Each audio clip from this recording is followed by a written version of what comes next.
하나님의 말씀 열왕기상 2장 26절로 35절까지입니다. 우리 한 절씩 교독하겠습니다. 왕이 제사장 아비의 아들에게 이르되 내 고향 아나도스로 가라. 너는 마땅히 죽을 자로되 네가 내 부친 다윗 앞에서 주 여호와의 궤를 메었고 또 내 부친이 모든 환난을 받을 때에 너도 환난을 받았은즉 내가 오늘날 너를 죽이지 아니하노라 하고 아비의 아들을 쫓아내어 여호와의 제사장 직분을 파면하니 여호와께서 실로에서 엘리의 집에 대하여 하신 말씀을 응하게 함이더라. 그 소문이 요압에게 들리매 저가 여호와의 장막으로 도망하여 단불을 잡으니 이는 저가 다윗을 떠나 압살롬을 쫓지 아니하였으나 아도니아를 쫓았음이더라. 혹이 솔로몬 왕에게 고하되 요압이 여호와의 장막으로 도망하여 단 곁에 있나이다. 솔로몬이 여호야다의 아들 버나야를 보내며 가로되 너는 가서 저를 치라. 버나야가 여호와의 장막에 이르러 저에게 이르되 왕께서 나오라 하시느니라. 저가 대답하되 아니라 내가 여기서 죽겠노라. 버나야가 돌아가서 왕께 고하여 가로되 요압이 이리 내게 대답하더이다. 왕이 이르되 제 말과 같이 하여 저를 죽여 모으라. 요압이 까닭없이 흘린 피를 나와 내 부친의 집에서 내게 제하리라.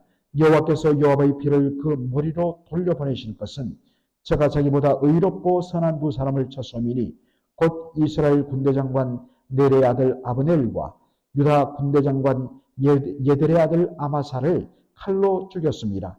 이 일을 내붙인 다윗은 알지 못하셨나니 저희의 피는 영영이 요압의 머리와 그 자손의 머리로 돌아갈지라도 다윗과 그 자손과 그 집과 그 위에는 여호와께로 말미암은 평강이 영원히 있으리라. 여호야다의 아들 버나냐가 곧 올라가서 저를 쳐 죽임에 저가 거친 땅에 있는 자기의 집에 매장되니라. 왕이 이에 여호야다의 아들 버나냐로 요압을 대신하여 군대 장관을 삼고 또 제사장 사독으로 아비의 아들을 대신하게 하니라. 아멘. 오늘 저는 열왕기상 2장 26절로 35절을 본문으로 공의로운 집행이라는 제목으로 말씀을 전하고자 합니다. 여러분, 저희들이 어제 본문에서 아도니아가 죽임당하는 장면을 살피게 되었습니다. 어제 본문에 보면 아도니아는 여전히 왕위에 대한 미련을 버리지 못합니다. 그래서 자기 나름대로 낸 꾀가 무엇입니까? 수냄 여인 아비삭을 제 아내로 달라라는 요청이었습니다. 아비삭이 누구입니까? 아비삭은 다윗 왕의 말년 때 정말 몸이 차가워져서 이불을 덮어도 따뜻하지 하지 않을 때 그 품에 누워서 그의 차가운 몸을 일정 부분 덮여주던 그러한 다윗 왕의 후궁이었습니다. 동침을 하고 여부의 관계를 떠나서 왕을 모신 모든 여인은 바로 왕의 여인인 것입니다. 바로 그러한 아비삭을 자신에게 주어서 아내로 삼게 해달라는 그 말 속에는 내가 언젠가는 저 왕권을 차지하고야 말겠다는 그러한 흉계가 그 속에 들어있는 것입니다. 솔로몬이 이러한 흉계를 간파합니다. 그저 어머니 바세바는 좋은 게 좋은 것이라고 아도니아의 마음도 좀 달래주고 그리고 어차피 한 번도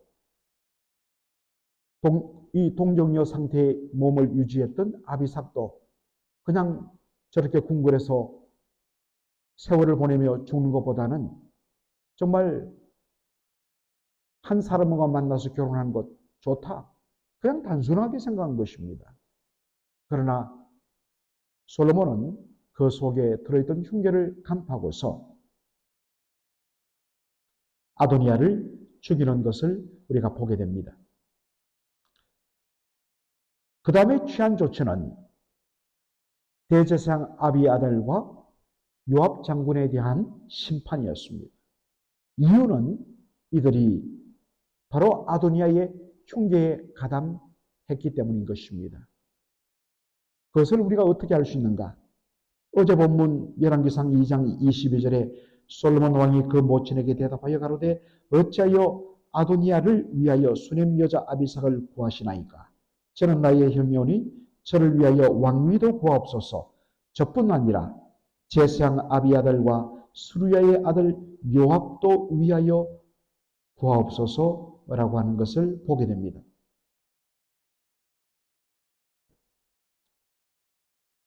아도니아가 품은 그러한 흉계를 간파하는 이 자리에서 왜 제사장 아비아달과 요압을 위해서도 구하옵소서라고 말했을까요?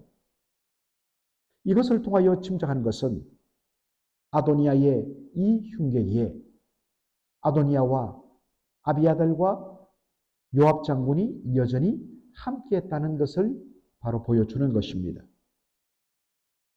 여러분, 죄악에 동참하거나 동조하는 것도 똑같이 심판을 받게 되어 있습니다.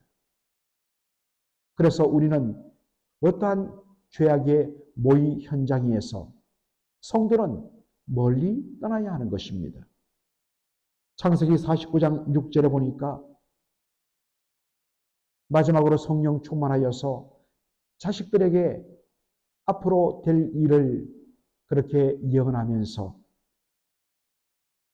야곱이 했던 말이 무엇입니까? 내 혼아 그들의 모의에 상관하지 말지어다. 내 영광아 그들의 집회에 참여할지 말지어다. 여러분, 악인의 모의에 참여하거나 아예 눈길을 조차 줘서는 안 되는 것입니다. 이것이 바로 살 길인 것입니다. 솔로몬 왕은 우선 대제사장 아비아달의 제사장 직분을 박탈합니다. 그리고 그를 그의 고향 아나돗 땅으로 쫓아냅니다. 여러분, 이 아나돗은 제사장을 위하여, 제사장 가문을 위하여 준 그러한 성읍 중에 하나였습니다. 여러분, 이 아나돗 출신의 제사장이요 선지자가 있습니다. 바로 예레미야입니다. 예레미야는 바로 아비아달 이 제사장의 후예인 것이죠.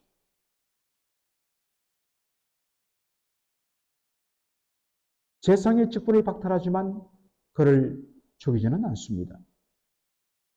왜냐하면 아비아달 대제사장은 아도니아의 모의에 가담한 것은 정말 큰 잘못입니다.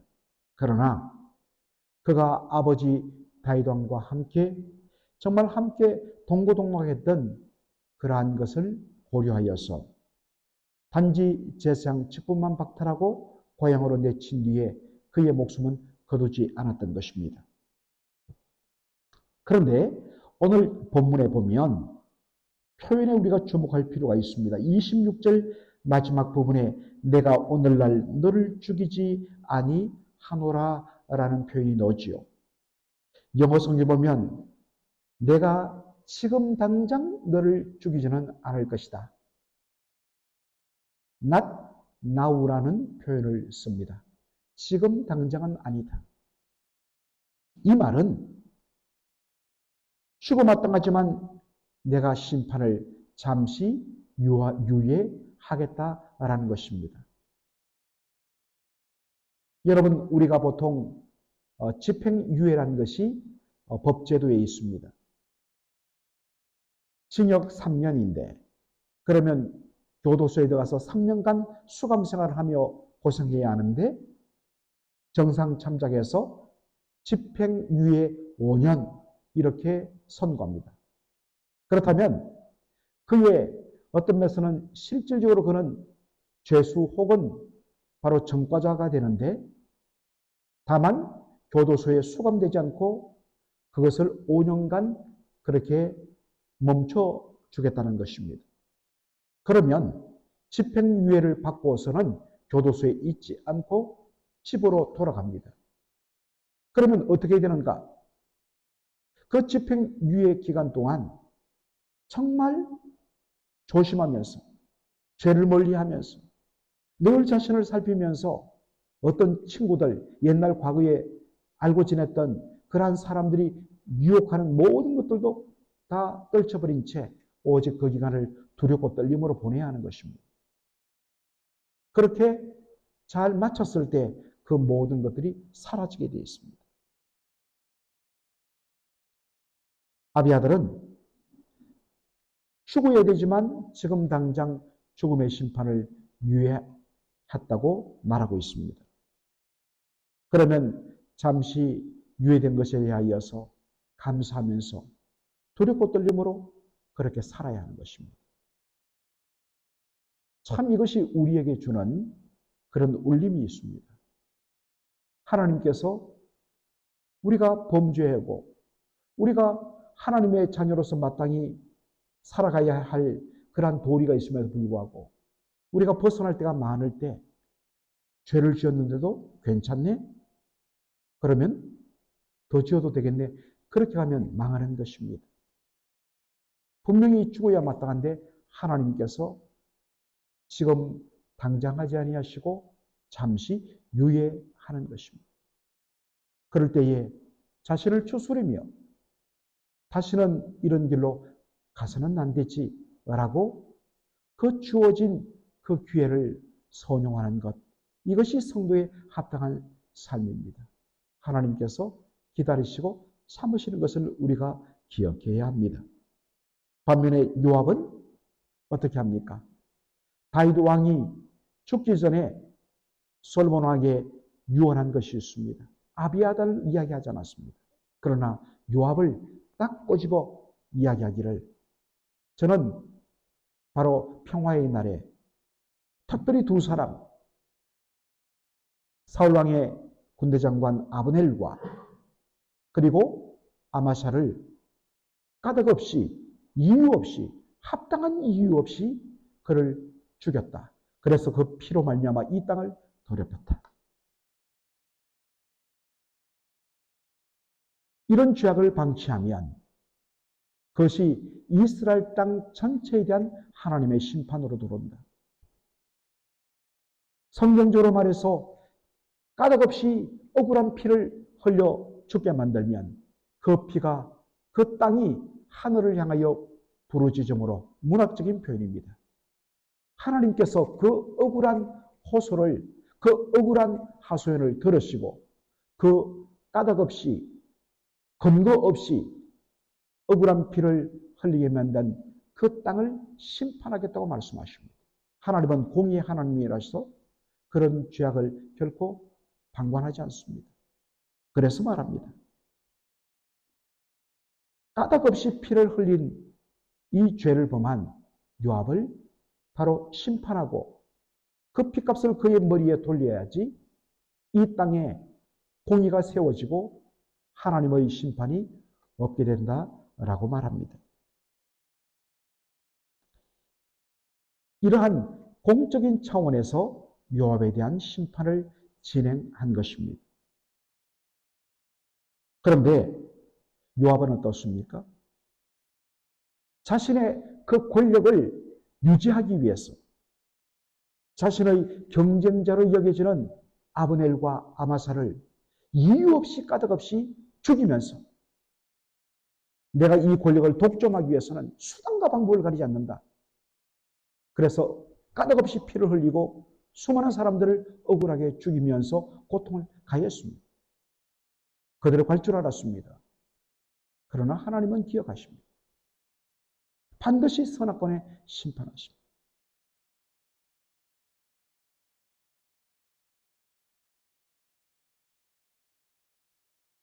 요압은 사나이답게, 대장부답게 자신의 죄를 회개하고, 그렇습니다. 제가 까닭 없이 피를 흘렸습니다. 제가 마땅히 그 죄값을 받도록 하겠습니다. 이것이 진짜 참된 모습인데 어떡합니까? 여호와의 장막 성막으로 도망쳐서 그 성막 안에 있는 번제단의 제단불을 붙들고서 여기서 나가지 않겠다고 그렇게 마지막 발악을 합니다. 그렇게 한 이유는 장막은 바로 하나님의 임재를 상징하는 곳이기 때문에, 거룩한 곳이기 때문에 이곳까지 들어와서 자신을 죽이지 않을 것이라는 그러한 생각 때문에 살기 위해서 바로 여호와의 장막에 번제단 뿔을 붙들고 있었던 것입니다. 그런데 솔로몬 왕이 어떻게 합니까? 그를 들어가서 죽여라 라고 이야기합니다. 왜 그렇습니까?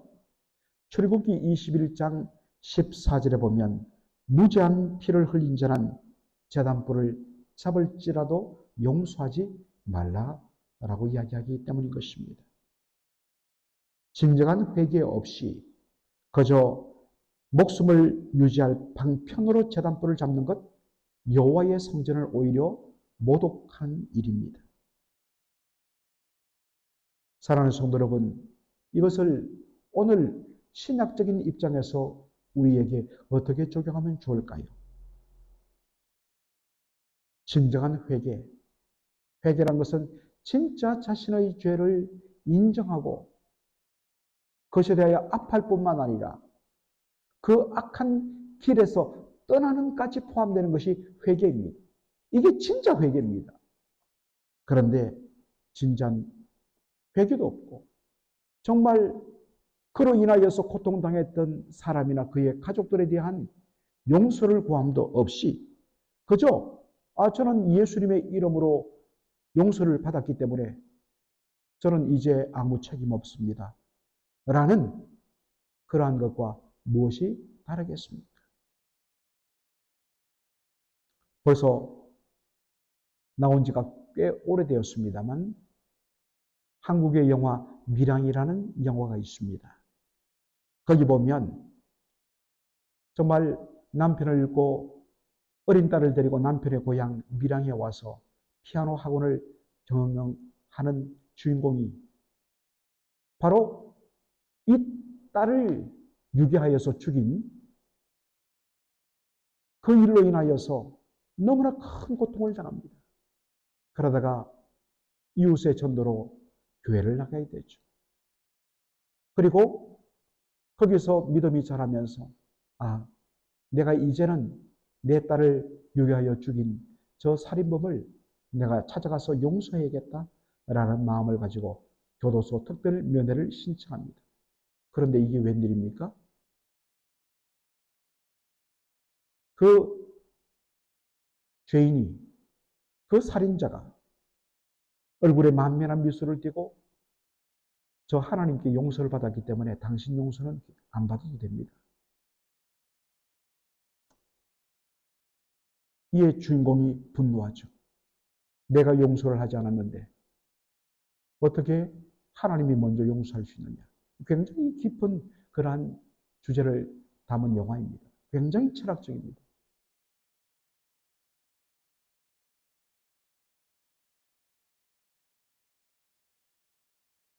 진짜 용서는 무엇일까요? 물론 하나님께서 용서하시죠. 하나님 앞에 회개해야 합니다. 그러나 진짜 용서는 나로 말미암아 까닭없이 억울하게 죽임당한 그 사람들과 그의 가족들에 대하여 용서를 구하는 자리까지 가야 하는 것입니다. 그것없이 그저 예수님의 이름으로 나 용서를 받았습니다. 한번 울고 용서받은 것으로 나가서 또다시 그런 죄를 범한다면 무슨 소용이 있겠습니까? 이게 진정한 회개 없이 그저 자기 목숨 유지하기 위해서 제단 뿔만 잡으면, 번제단의 뿔만 잡으면 나 용서를 받는다, 목숨 유지한다 라고 생각했던 요압과 무엇이 다르겠습니까? 사랑하는 성도 여러분, 참된 회개가 무엇인지를 기억하는 저와 여러분 되기를 간절히 소원합니다. 아버지 하나님, 은혜와 사랑을 감사드립니다. 오늘 이 새벽에 열왕기상 2장의 말씀을 통하여서 다시 한 번 더 저희들이 은혜 받게 하여 주시니 감사합니다.